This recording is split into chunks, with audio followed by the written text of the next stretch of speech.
Hello students, this video is from channel Science by Ashish Kumar.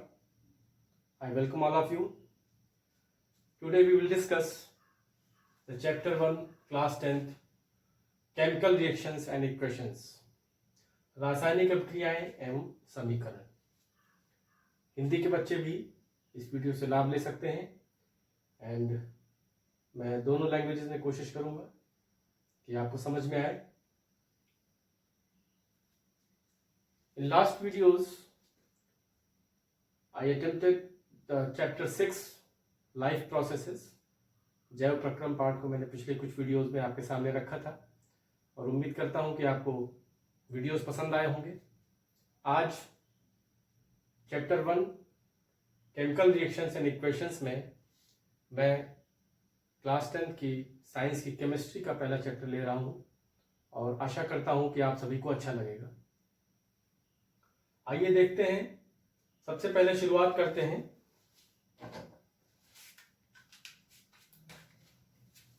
Changes, परिवर्तन। हमने सुना होगा, पढ़ा होगा कि परिवर्तन ही प्रकृति का नियम है। The change is the law of nature.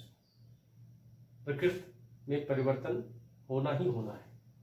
हमारे हर तरफ परिवर्तन हो रहे हैं। हमारे शरीर के अंदर भी तमाम परिवर्तन हो रहे हैं। शरीर के बाहर आसपास के वातावरण में भी परिवर्तन हो रहे हैं। तो परिवर्तन इस प्रकृति का सत्य है। और जब हम विज्ञान में आते हैं, साइंस में आते हैं, क्योंकि परिवर्तन विभिन्न प्रकार के अन्य ज्ञान की शाखाओं में भी उनका परिवर्तन की परिभाषा दी जा सकती है, उसकी व्याख्या की जा सकती है, लेकिन हम विज्ञान में जब आएंगे तो यहाँ हमारा चेंजेस से कुछ वैज्ञानिक भाषाओं से, विज्ञान से लगाव जुड़ाव होने के नाते हम यहाँ पे देखेंगे कि परिवर्तन दो प्रकार के, फिजिकल चेंजेस, केमिकल चेंजेस, भौतिक परिवर्तन, रासायनिक परिवर्तन। हमने पिछली कक्षाओं में पढ़ा है, we have already studied in previous classes that two types of changes, physical changes, chemical changes. In physical changes हम देखते हैं कि कोई भी पदार्थ में जब परिवर्तन होता है तो जो हमारा नया पदार्थ बना है वो बिल्कुल ही नया है और वो पिछले पदार्थ को वापस उससे फिर प्राप्त नहीं किया जा सकता है। तो ऐसा परिवर्तन जिसमें कि अब मूल पदार्थ को, जिससे परिवर्तन होकर दूसरा नया पदार्थ बन गया है, उसको हम प्राप्त नहीं कर सकते, वो कहलाता है केमिकल चेंज, रासायनिक परिवर्तन, जिसमें पदार्थ की आत्मा ही बदल जाती है, उसके गुण भी बदल जाते हैं, उसका स्ट्रक्चर बदल जाता है। ऐसा परिवर्तन कहलाता है केमिकल चेंजेस। और अगर ऐसे चेंजेस हैं जिसमें कि जो हमें रिजल्ट मिला है, जो प्रोडक्ट मिला है, नया कोई पदार्थ में जो हमने कोशिश की है कि हम कोई चेंज किया है या चेंज हुआ है, हम देखते हैं कि जो नया बना है उसे पुनः में फिर बदला जा सकता है। जैसे उदाहरण के लिए मोम का पिघलना। मोम पिघल रही है और फिर मोम बन गई, उसी से फिर अब मोमबत्ती बना सकते हैं। पिघल तो गई है, मोम सॉलिड था, लिक्विड हो गया, लेकिन फिर मोम ही है, उसकी क्वालिटी नहीं बदली है, उसका गुण नहीं बदला है। पानी से बर्फ। पानी को हमने फ्रिज में रख दिया, कम तापमान पे रख दिया, कम टेम्परेचर पे रख दिया। In low temperature, at low temperature the water is converted into ice. Ice बन गया। अब आइस को अगर हम फ्रिज से बाहर निकाल के नॉर्मल टेम्परेचर पे रख, room temperature, if you keep the ice on room temperature it will again converted into water, फिर से वाटर में बदल गया। और जब आइस बना भी था उस समय भी आइस में जो वाटर के गुण है, पानी के गुण है, वो नहीं गए हैं, वो ऑलरेडी उसमें है। जो पानी में गुण है वो वाटर में भी, बस सॉलिड और liquid. In physical changes only physical state of matter changes. पदार्थ की केवल भौतिक अवस्था में परिवर्तन होता है। इस तरह का कोई परिवर्तन नहीं होता है जिससे उसके पदार्थ के गुण बदल जाए, उसके स्ट्रक्चर में कोई अंतर आ जाए, उसकी संरचना में अंतर आ जाए, ऐसा कोई परिवर्तन नहीं होता। These are physical changes. और on the other side, chemical changes are those changes in which the products are very much different, entirely different from the reactants, and there should be a need of energy in chemical changes or release of energy in chemical changes. जब chemical changes होंगे तो या तो energy use होगी या energy release होगी, कुछ ना कुछ एनर्जी का भी उससे संबंध होगा, और जो भी रासायनिक परिवर्तन होंगे उनमें जो पदार्थ बनेंगे वो नए गुण लेकर के आते हैं, कुछ नए पदार्थों का संश्लेषण होता है। तो these are the basic concepts of changes, that is physical changes, chemical changes, which are the basis of chemical reactions. Now we will focus on the chemical changes only in this chapter, because the chapter is chemical reactions. So we are focusing on the chemical changes, because the chemical changes are the base of chemical reactions. जिनको हम chemical changes बोलते हैं, उन chemical changes के पीछे या उनके अंतर में केमिकल रिएक्शंस ही होती हैं, जिनकी वजह से वो केमिकल चेंजेस हमें दिखाई देते हैं। फॉर एग्जांपल जैसे हम देखते हैं दूध से दही बनना, दूध में थोड़ा सा दही डाल दीजिए, रख दीजिए, कुछ घंटों बाद आपको दही बना हुआ मिलता है। वहां पे बैक्टीरिया काम करते हैं, और वो बैक्टीरिया कुछ ऐसी प्रकार की रासायनिक अभिक्रियाएं करते हैं, केमिकल रिएक्शंस करते हैं, जिसकी वजह से दूध दही के रूप में चेंज हो जाता है, कुछ ऐसे प्रोडक्ट बनते हैं। लकड़ी का जलना, burning of would, if we see the burning of wood easily at our homes in winter season, we burn the wood for heat.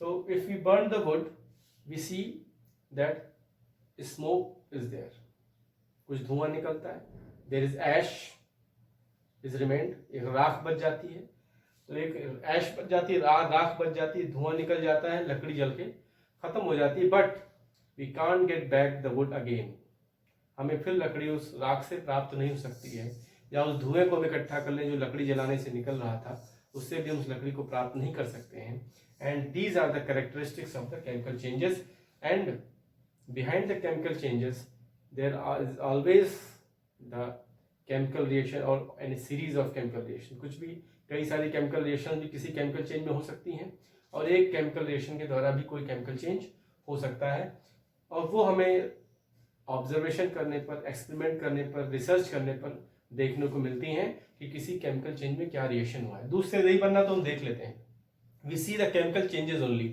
We can't observe, we are not observing the reaction behind the change from milk to curd.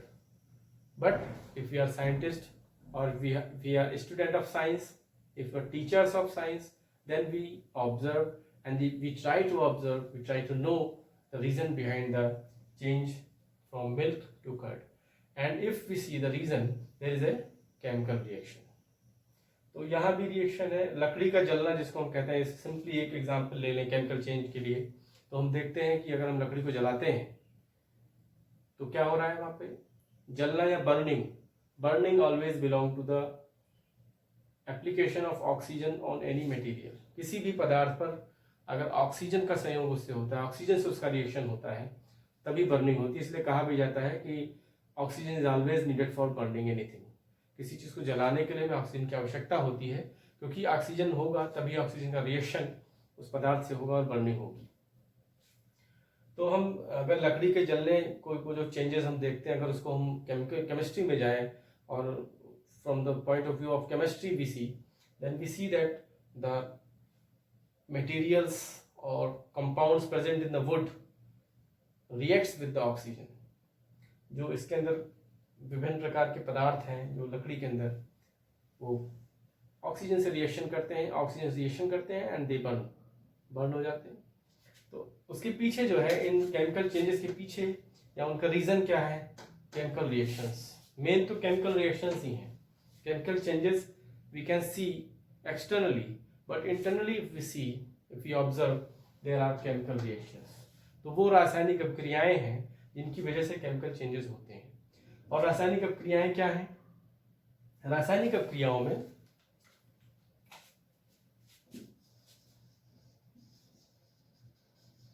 reactants gives products। कुछ रासायनिक पदार्थ आपस में अभिक्रिया करते हैं और उसके बाद कोई प्रोडक्ट बनाते हैं, कोई पदार्थ बनाते हैं, that is known as chemical reaction. ये आपका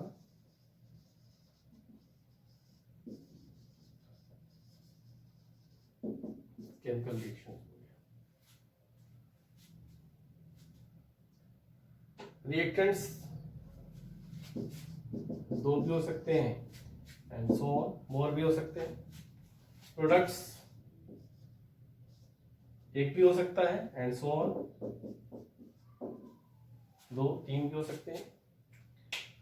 So for example, we take this one, and A plus B gives C plus D. A plus B are the reactants and C plus D are the products. So chemical reaction takes place and A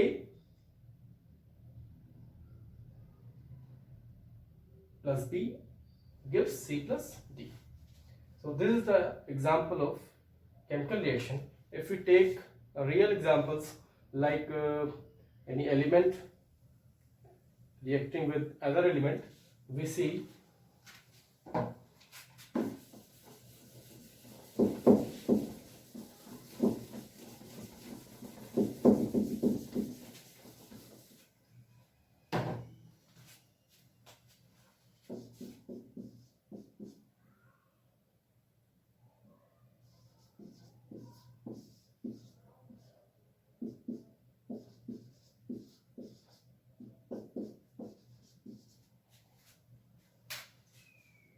Fe, ये iron है, plus H2O जल है, gives Fe3O4 ferric oxide and H2 hydrogen. Iron, water,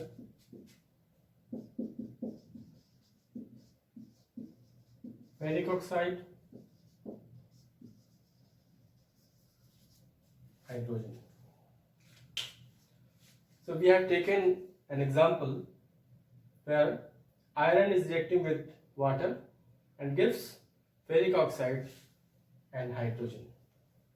So we see these are the reactants, iron plus H2O, and these are the products, ferric oxide plus hydrogen.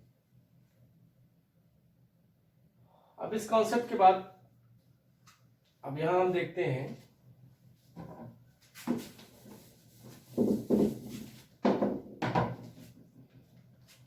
we have studied in class 9th or earlier law of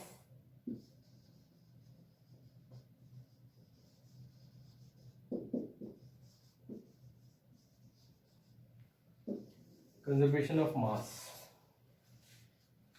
यहाँ पे इस concept की जरूरत पड़ रही है क्योंकि यहाँ पे हमें इस रिएक्शन जो कि अभी इनकम्प्लीट है, क्यों इनकम्प्लीट है अभी मैं आपके साथ डिस्कस कर रहा हूँ, इसको कंप्लीट करना है। और इस रिएक्शन को कंप्लीट करने के लिए हमें समझना होगा law of conservation of mass, जो कि हम पहले की कक्षाओं में ही पढ़ चुके हैं। Law of conservation of mass या द्रव्यमान का संरक्षण का नियम, जिसमें यह कहा गया है कि किसी भी पदार्थ को या उसके द्रव्यमान को ना तो नष्ट किया जा सकता है और ना ही उत्पन्न किया जा सकता है। Neither the mass can be created nor it can be destroyed. ये सिद्धांत दिया जा चुका है, इट इज ट्रुथ। अगर हम इसको यहाँ अप्लाई करते हैं तो हमें ये देखना ज़रूरी है कि कोई भी जब रिएक्शन होती है तो जो रिएक्टेंट्स हैं, इन रिएक्टेंट्स में जो एलिमेंट्स हैं वो आप देखेंगे कि प्रोडक्ट्स में भी वो elements are necessary there. Fe is there, Fe is there, iron is there, iron is there, hydrogen is here, hydrogen is there, oxygen is here, oxygen is also there in products. So there is no loss of any element। Iron का भी कोई loss नहीं हुआ, iron भी वहां पे है, hydrogen भी वहां पे है, ऑक्सीजन भी वहां पे है। बस क्या हुआ है, इन chemical reaction only the combination of atoms changes. इस रिएक्शन में क्या हुआ है, नया पदार्थ तो बन गया है, बट अगर आप एलिमेंट्स के लेवल पे देखें तो एलिमेंट्स वही हैं। आयरन यहाँ है, आयरन वहां भी है, हाइड्रोजन यहाँ पे, हाइड्रोजन वहां भी है, ऑक्सीजन यहाँ, ऑक्सीजन वहां भी है, केवल उनका कॉम्बिनेशन चेंज हो गया। यहाँ पे आयरन सिंगल था, वहां पे हाइड्रोजन सिंगल है, यहाँ पे हाइड्रोजन ऑक्सीजन के साथ था, यहाँ आयरन ऑक्सीजन के साथ आ गया है। तो there is a combination change in chemical reaction, change of combination of elements are there but no loss और गेन ऑफ एनी एलिमेंट। नया कोई एलिमेंट यहाँ नहीं आ गया, देखिए जो इधर आ गया और यहाँ ना हो रिएक्टेंट्स में, और ऐसा भी नहीं कि जो यहाँ हो वहाँ कोई न रह गया हो, सब है। और साथ ही साथ इसके साथ साथ अगर law of conservation of mass को हम अप्लाई करें और तो हम पाएंगे कि जितना अमाउंट आयरन का होगा, जितने एटम्स होंगे आयरन के यहाँ पे, उतने ही वहाँ भी होने चाहिए। जितने हाइड्रोजन के होंगे उतने हाइड्रोजन उधर भी होने चाहिए। जितने ऑक्सीजन इधर होंगे एलिमेंट के एटम्स, उतने ही उधर होंगे। तो एटम्स का अगर काउंट करें स्टूडेंट्स, तो यहाँ पे ऑक्सीजन के पास कुछ नहीं लिखा है, दैट इज 1 एटम, यहाँ पे अंडरस्टूड होता है। हाइड्रोजन 2 एटम है, आयरन भी नहीं लिखा है तो 1 एटम है। यहाँ पे आयरन 3 एटम है, ऑक्सीजन 4 एटम से, हाइड्रोजन 2 एटम से। तो if we see and we note down here, left hand side मतलब इधर का, right hand side LHS, right hand side उधर की बात मैं नोट करूंगा यहाँ पे, लेफ्ट हैंड साइड इधर की रिएक्टेंट्स वाली बात नोट करूंगा, और इधर हम एटम्स नोट कर लेते हैं कौन कौन से हैं। आयरन, आयरन यहाँ पे देखिए 1 है और उधर 3 है। हाइड्रोजन की बात करें, इधर 2 है, उधर भी 2 है। और ऑक्सीजन की बात करें तो इधर 1 है और उधर 4 है। अभी देखिए लेफ्ट हैंड साइड यानी रिएक्टेंट्स की तरफ आयरन 1 है और उधर 3 है। और अगर हम हाइड्रोजन देखें तो यहाँ 2 है, देखिए इधर 2 है और इधर 2 है, उधर भी 2 है। ऑक्सीजन की बात करें तो इधर 1 है, इधर 4 है, यहाँ 1 है, देखिए उधर 4 है। लेकिन ये इसलिए मैंने कहा था this reaction is incomplete, we have to complete it by balancing, we have to balance this equation, chemical equation should be balanced and then it will be complete. So for balancing the reaction we have to observe the number of atoms in both reactants and products, and now we have to equalize it, मुझे बराबर करना पड़ेगा इसको।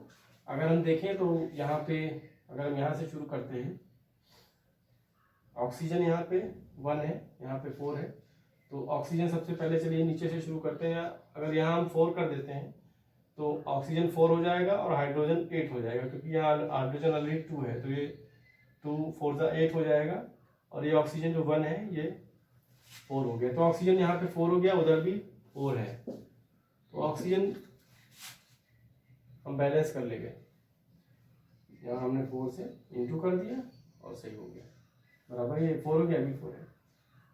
अब hydrogen देखिए, hydrogen अभी यहाँ 2 था लेकिन अब ये 8 हो गया है, और उधर अगर देखिए 2 ही है, यहाँ पे 2 4 8 हो गया ऑक्सीजन, हाइड्रोजन, हाइड्रोजन में यहाँ नोट किया 8 हो गया, उधर अभी 2 ही है। अगर इसे भी हमें 8 करना है तो 4 × 2 8, यहाँ अगर इसको हम 4 कर देते हैं तो hydrogen is also now equal on both sides, 4 दूनी 8, 4 2 8 and 4 2 8 here also. So oxygen is equal now, hydrogen atoms are equal number now. Now iron is remained. We see iron, there is 3 iron, there is a single, so we can put 3 here, and 1 is 2, 1 3 3, and now it is equal.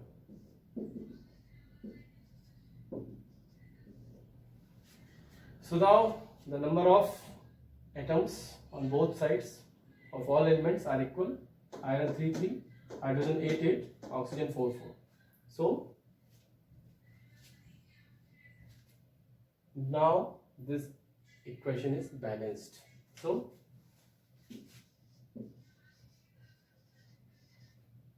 balance the equation. Chemical reactions तभी सही होती हैं जब वो balanced होती हैं, otherwise it will be incomplete. तो balance equation करने के लिए मैंने आपको बता दिया law of conservation of mass का उपयोग करते हैं, जिसमें सिंपली हम ये देख लेते हैं कि दोनों तरफ जो हमारे एटम्स हैं वो वही एटम्स हैं जो रिएक्टेंट्स में जो एटम्स आएंगे, यूज होंगे, आपस में अप्लाई होंगे, एक दूसरे के साथ रिएक्शन करेंगे, वो प्रोडक्ट्स में भी वो सारे एटम होंगे, ना तो कोई एटम लॉस होना है ना तो कोई नया एटम गेन होना है। दूसरी बात, जो भी एटम्स रिएक्टेंट्स में हैं उनके जितने भी नंबर ऑफ एटम्स यहाँ रिएक्शन में यूज हुए हैं उतने ही प्रोडक्ट में भी उतने ही number of atoms will be there in products also. So now it follows the law of conservation of mass and it is balanced reaction. So till now we have studied in this chapter that there are always changes in nature. The changes are of two kinds: physical changes, chemical changes, and the base of chemical changes is chemical reaction. There is a chemical reaction or series of chemical reaction behind the chemical change we see often in daily routine. So chemical reaction, what is chemical reaction? When a matter or compound reacts with another molecule or compound or material and produces single or more products, that is called chemical reactions. And chemical reaction, law of conservation of mass is applied there, and therefore we have to balance the equation. That is, chemical equation should be balanced.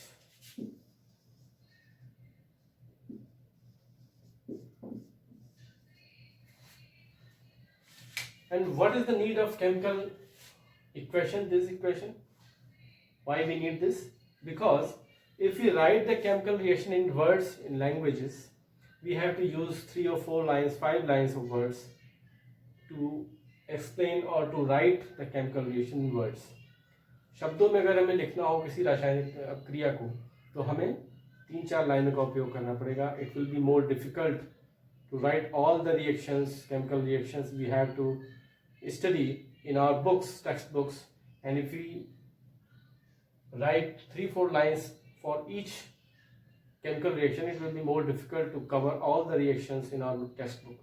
So scientist ने decide किया कि chemical reaction words में लिखने के बजाय हम उनको chemical equation का रूप देते हैं, रासायनिक समीकरणों का रूप देते हैं.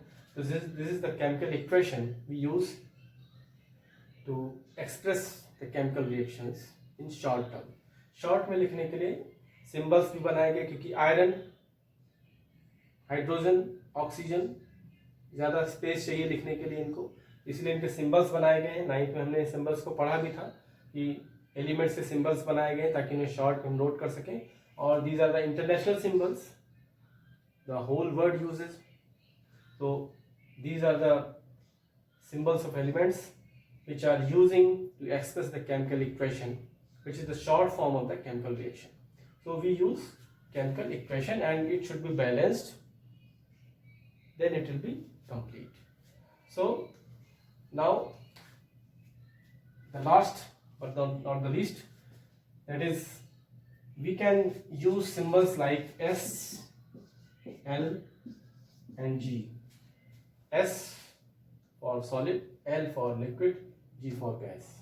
So in the chemical equations we can use S, the iron is solid, L, water is liquid, Fe3O4, ferric oxide is solid, S, and 4s2, it is gas, hydrogen, that is G.